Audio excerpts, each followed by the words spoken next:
Assalamualaikum warahmatullahi wabarakatuh. Kembali lagi bersama saya Putri Indasari dari kelas 5B jurusan Tadris Matematika IAIN Syainul Jati Cirebon. Di sini saya akan membuat podcast tentang zakat. Nah, langsung saja kita dengarkan podcastnya.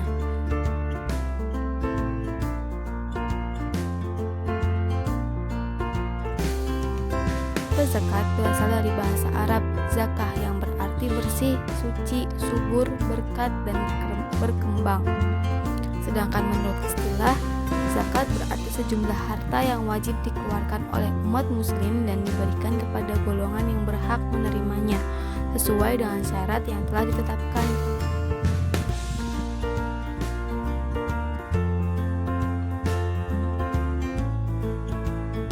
Dalam beberapa nas Al-Quran dan hadis secara tegas disebutkan, jika harta yang kita miliki hendaknya disucikan dengan membayar zakat. Allah Subhanahu wa Ta'ala berfirman, "Ambillah zakat dari sebagian harta mereka, dengan zakat itu kamu sudah membersihkan dan menyucikan mereka." Quran Surat At-Taubah ayat 103.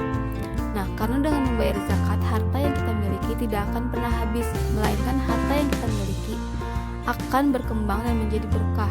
Dan harta yang penuh berkah itu akan berdampak pada keberkahan hidup juga. Nah, oleh karena itu zakat berarti mensucikan harta.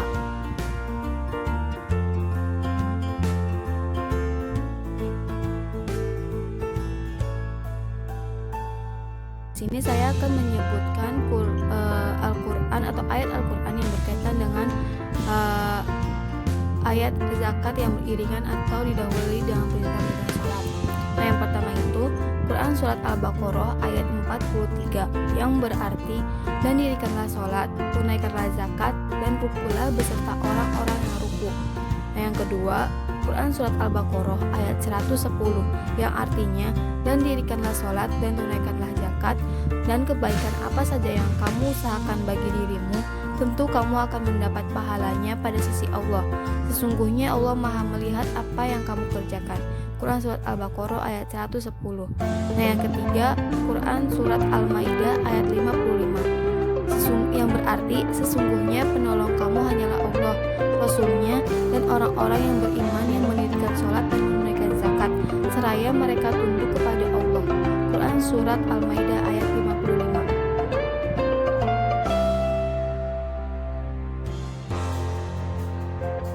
Hikmah dari diwajibkannya menunaikan zakat yang pertama adalah mereka yang membayar zakat senantiasa merasakan kebahagiaan di dunia dan di akhirat kelak. Yang kedua, seorang yang menunaikan zakat dapat mendekatkan diri kepada Allah Subhanahu wa Ta'ala dan bisa meningkatkan keimanan dan ketaatan kepada Allah Subhanahu wa Ta'ala. Yang ketiga, mendapatkan pahala yang besar. Yang keempat, Allah akan menghapus segala dosa yang dimiliki oleh seseorang yang membayar zakat.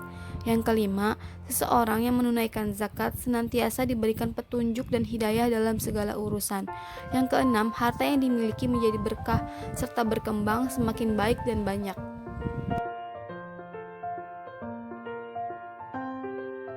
Zakat adalah salah satu rukun Islam yang Allah wajibkan atas kaum muslimin sebagai salah satu bentuk solidaritas sosial dan tolong-menolong untuk mewujudkan kepentingan banyak orang, semisal jihad di jalan Allah. Sedangkan pajak yang ditetapkan dan diwajibkan negara atas rakyatnya sama sekali tidak memiliki hubungan dengan zakat mal yang Allah wajibkan. Secara umum, pajak adalah kewajiban finansial yang diwajibkan negara atas rakyatnya. Sebagian uang pajak yang terkumpul akan digunakan untuk kepentingan umum semacam membangun sarana transportasi, kesehatan, pendidikan, dan lain-lain. Pajak adalah kewajiban dan aturan buatan manusia yang tidak Allah syariatkan, sedangkan zakat adalah aturan Allah yang salah satu ibadah agung yang ada dalam Islam. Oleh karena itu, walaupun kita sudah membayar pajak, kita tetap wajib membayar zakat, karena pajak dan zakat adalah dua hal yang berbeda. Karena zakat merupakan salah satu rukun Islam. Jadi dengan menghilangkan salah satu rukun Islam jelas merupakan ajaran yang sesat. Jenis zakat yaitu ada dua macam. Yang pertama zakat fitrah dan yang kedua zakat mal. Zakat fitrah dibayarkan pada saat puasa Ramadan atau menjelang hari raya Idul Fitri, sedangkan zakat mal dibayarkan ketika mencapai nisab atau haul. Nisab adalah batasan kekayaan seseorang diwajibkan untuk membayar zakat. Apabila seseorang memiliki harta yang telah mencapai nisab, maka orang tersebut wajib berzakat. Sebaliknya, seseorang tidak wajib berzakat apabila kekayaannya tidak mencapai nisab. Sedangkan haul secara bahasa berasal dari bahasa Arab, merupakan bentuk tunggal kata ahwalun ataupun hu'ulun yang juga semakna dengan kata astanah yang diartikan dengan 1 tahun. Dari makna bahasa ini dapat diartikan bahwa haul yaitu batasan setahun kepemilikan kekayaan yang wajib dikeluarkan zakatnya. Hal ini juga dapat diartikan jika kekayaan yang kita punya belum genap setahun, maka tidak wajib dikeluarkan zakatnya. Yang berhak memungut atau membagikan zakat pada saat ini adalah amil zakat. Namun amil zakat tidak semua orang atau lembaga bisa menjadi amil zakat. Syarat mutlak yang harus ada pada amil zakat adalah harus ditunjuk secara resmi oleh pemerintah. Zakat mal mencakup zakat harta perniagaan, zakat hasil pertanian, zakat hasil ternak, dan zakat emas dan perak. Mustahik zakat itu adalah orang-orang yang berhak menerima zakat. Ada 8 golongan yang termasuk ke dalam mustahik zakat, yaitu fakir, miskin, riqab, gharim, mu'alaf, fisabilillah, ibnu sabil, dan amil zakat.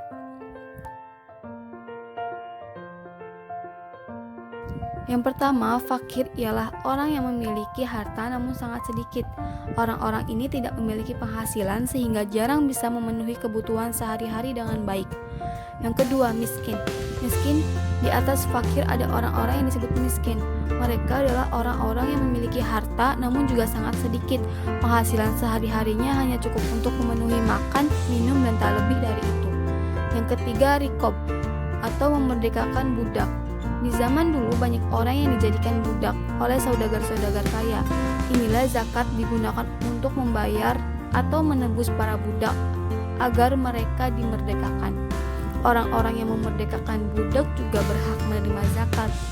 Yang keempat, gharim atau orang yang memiliki hutang. Orang yang memiliki hutang berhak menerima zakat. Namun orang-orang yang berhutang untuk kepentingan maksiat seperti judi dan berhutang demi mulai bisnis lalu bangkrut, hak mereka untuk mendapat zakat akan gugur. Yang kelima, mu'alaf ialah orang yang baru masuk Islam, berhak menjadi golongan yang menerima zakat, bertujuan agar orang-orang semakin mantap meyakini Islam sebagai agamanya, Allah sebagai Tuhan, dan Muhammad sebagai Rasulnya. Yang keenam, fisabilillah. Yang dimaksudkan dengan fisabilillah adalah segala sesuatu yang bertujuan untuk kepentingan di jalan Allah. Misal, pengembang pendidikan dakwah, kesehatan, panti asuhan, madrasah, diniyah, dan masih banyak lagi. Yang ketujuh, ibnu sabil.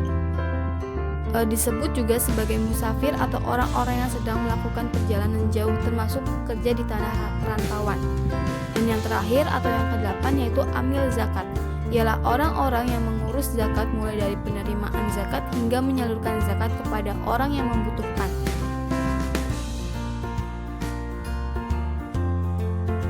Ayat Al-Quran yang berkaitan dengan pembagian mustahik zakat adalah Quran surat At-Taubah ayat 60 yang artinya sesungguhnya zakat-zakat itu hanyalah untuk yang pertama orang-orang fakir, yang kedua orang-orang miskin, yang ketiga amil zakat, keempat para mu'alaf yang dipujuk hatinya, yang kelima untuk memerdekakan budak, yang keenam orang-orang yang terlilit hutang, dan yang ketujuh untuk jalan Allah, dan yang terakhir untuk mereka yang sedang dalam perjalanan. Quran surat At-Taubah ayat 60. Etika melaksanakan zakat yaitu segera membayar zakat setelah waktu wajibnya tiba, merahasiakan pembayaran zakat agar terhindar dari sifat ria atau pamer dan sum'ah atau mencari popularitas. boleh melakukan secara terang-terangan jika kondisi memungkinkan, terhindar dari riya dan sum'ah, serta sebagai pelajaran agar orang lain tergugah hatinya untuk membayar zakat. Tidak merusak zakat dengan hal kecil yang tidak perlu dibesar-besarkan, zakat dengan harta terbaik, dan selektif memilih penerima zakat.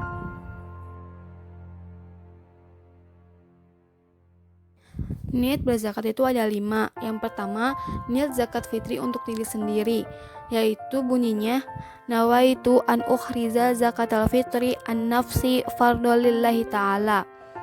Yang kedua, niat zakat fitri untuk istri dari seorang suami, yang bunyinya nawaitu an ukhriza zakatal fitri an zaujati fardolillahi ta'ala. Yang ketiga, niat zakat fitrah untuk anak laki-laki jika orang tuanya yang membayarkan. Bunyinya nawaitu an uhriza zakatal fitri an walidi fardolillahi ta'ala. Yang keempat, niat zakat fitrah untuk anak perempuan jika orang tuanya yang membayarkan.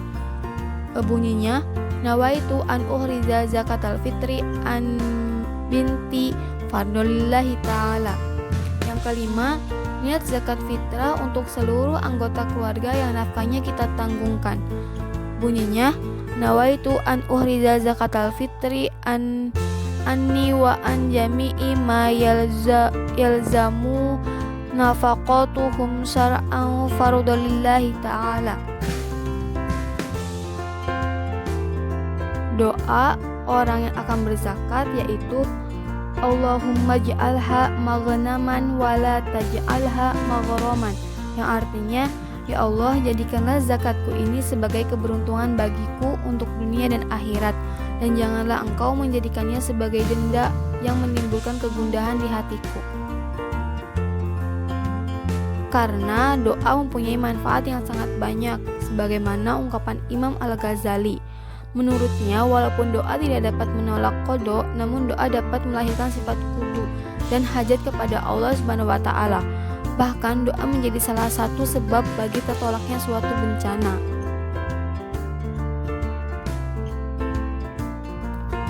Karena kita sebagai umat muslim menjadikan doa sebagai kebutuhan untuk sukses dalam kehidupan dunia maupun akhirat. Karena usaha akan sia-sia jika tidak dibarengi dengan doa, begitupun sebaliknya. Doa tanpa usaha adalah sombong. Jadi kita harus mengimbanginya, yaitu dengan usaha doa, dan hasilnya kita serahkan kepada Allah. Begitupun ketika hendak berzakat, biasakan berdoa terlebih dahulu agar tidak melupakan pahala zakatnya. Sekian podcast kali ini, kurang lebihnya mohon maaf. Wassalamualaikum warahmatullahi wabarakatuh.